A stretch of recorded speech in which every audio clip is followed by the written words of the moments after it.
Oke, setelah nonton video tadi, pasti penasaran dong dengan bintang tamu kita kali ini. Langsung saja kita kenalan dengan Kak siapa nih?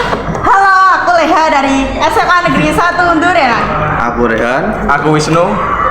Kalau Kak Rehan dan Kak Wisnu ini dari sekolah mana nih Kak? Sama-sama kita dari SMA 1 Durinan. Iya kak. Plus kita juga teman sekelas dan setim. Tim apa nih Kak?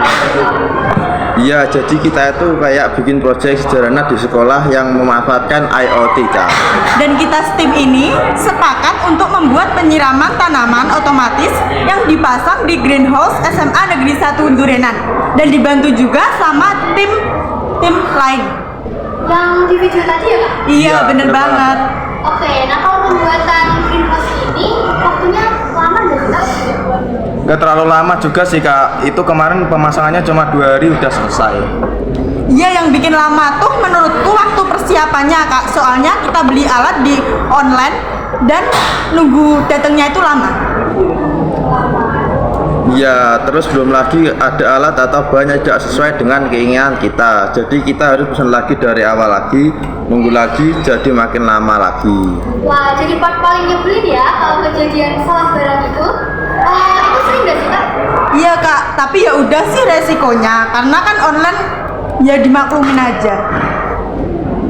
Nggak terlalu sering juga sih, mungkin 1 atau 2 kali doang. Iya, dari kita juga udah maklumi sih kak, karena kan namanya juga manusia, banyak yang pesan, barangnya rata-rata kecil-kecil, jadi ya mungkin penjualnya lagi error. Oke, sebenarnya kalau di toko offline itu ada nggak sih Kak? Apa harus beli di online? Kalau di sekitar lingkungan kami itu jarang ada ya, bahkan mungkin nggak ada kak. Kalaupun ada pasti jauh. Jadi kita memutuskan untuk beli di toko online saja. Ya, tapi kalau bahan-bahan sederhananya kayak selang, pipa itu kita beli langsung kak. Oh, jadi beli online atau beli offline itu tergantung sama alatnya apa. Kalau digabung semuanya kira-kira lebih banyak yang online atau yang offline? Untuk kalau digabung sih kebanyakan yang online sih kak. Memanfaatkan teknologi ya? Iya kak, bener banget.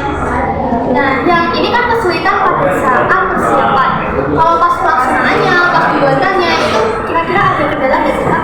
Kalau pemasangannya aman kak, terus ya asik juga. Asiknya gimana tuh?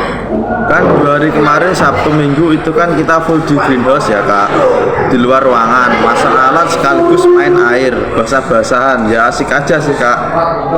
Iya kak, tapi kalau dibilang rumit sih lumayan rumit. Wah, berarti kalau musiknya ada, terus asiknya juga ada ya Kak? Iya kak, lebih dibuat enjoy aja. Iya bener banget, lebih menikmati proses daripada hasil. Karena kalau nanti alatnya udah jadi pasti kangen sih sama masa-masa pembuatannya. Jadi kenangan ya Kak? Iya. Kalau alat yang dibuat Kak Leda ini ada codingannya nggak sih Kak? Kayak kan banyak tuh yang ngeluh error, terus nggak tahu salahnya itu sering nggak sih? Wah kalau itu udah jadi makanan sehari-hari sih kak. Udah biasa ya? Iya, udah nggak kaget juga. Silakan Kak, dimakan dulu makanannya. Iya kak, terima kasih. Jaga image. Waduh jaga image loh.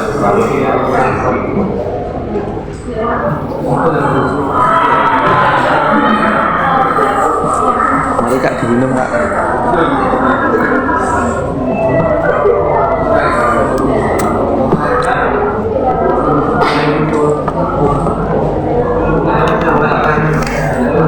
Iya, poso. Langsung. Orang.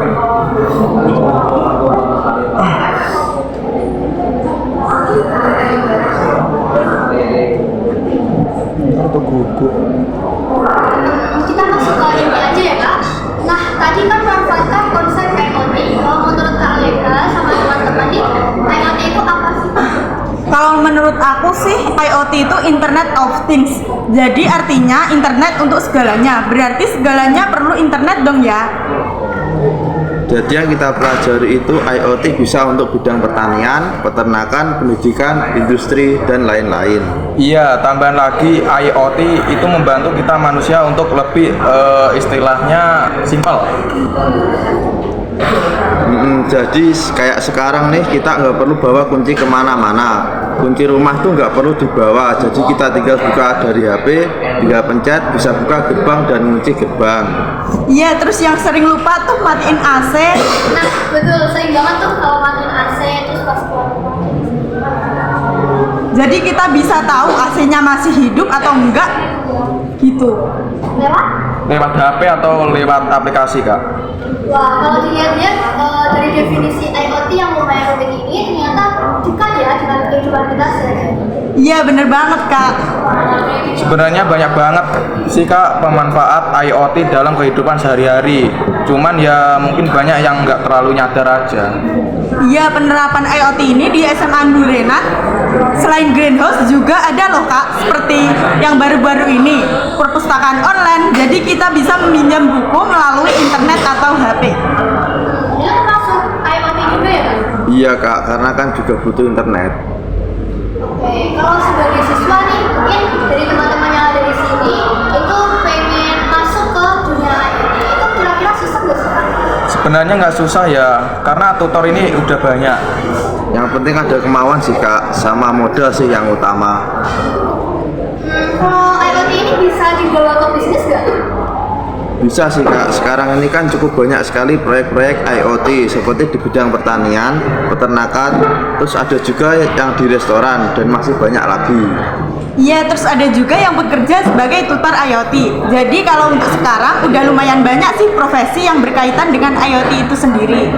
Wah, jadi takjub ya, saya baru tahu ternyata IoT itu banyak gunanya. Walaupun dari definisi IoT itu rumit pembuatannya, tapi kalau diberi dengan niat dan tekad yang kuat, itu pasti bisa ya Kak? Iya, bener banget Kak. Dan kalau boleh tahu cara kerja dari greenhouse ini bagaimana Kak? Jadi yang seperti kita bilang tadi, kalau greenhouse ini tuh kita pakai yang namanya konsep IoT. Kalau untuk alat dan bahannya ada banyak sih, Kak. Cuman yang paling utama itu ada sensor ESP32 sama LCD kak. Dan menjelaskan sedikit nggak sensor itu sensornya apa saja, terus fungsinya bagaimana, cara kerja bagaimana? Kalau untuk sensor, kita memakai sensor suhu, sensor kelembapan, sama sensor cahaya. Fungsinya? Kalau sensor suhu ya fungsinya untuk mendeteksi berapa suhu tanahnya, sensor kelembapan untuk mendeteksi kelembapan, dan sensor cahaya untuk mendeteksi cahaya. Terus nanti kan ada batas minimal dan maksimal suhu dan kelembapan yang ideal atau kurang dari batas. Nanti si sensornya ini akan mengirimkan sinyal ke ESP32 dan si ESP32 ini akan memberikan perintah untuk menyalakan airnya. Bisa dibilang si ESP32 ini sebagai otaknya. Jadi otak itu memerintah organ kita untuk melakukan sesuatu, begitu juga dengan ESP32. Wah, ternyata cukup rumit ya Kak? Ya kalau udah terbiasa sih nggak terlalu rumit sih Kak. Soalnya kalau tentang teknologi ini kita butuhnya praktek. Kalau cuma materi atau teori lebih susah dipahaminya. Kalau udah praktek nanti juga udah terbiasa.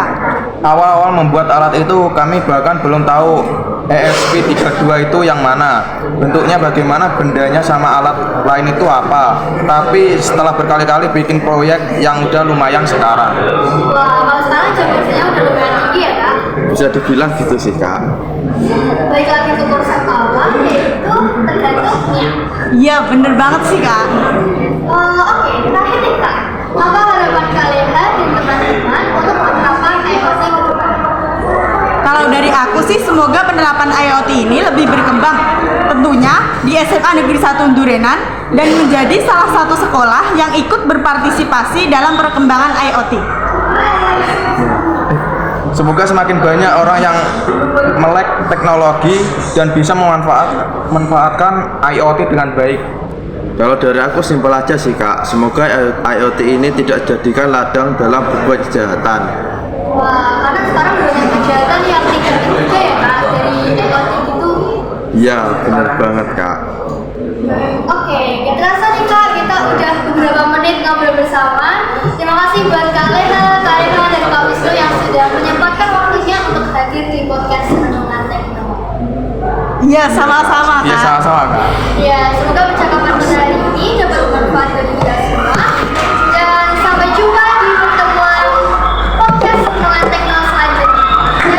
Dadah.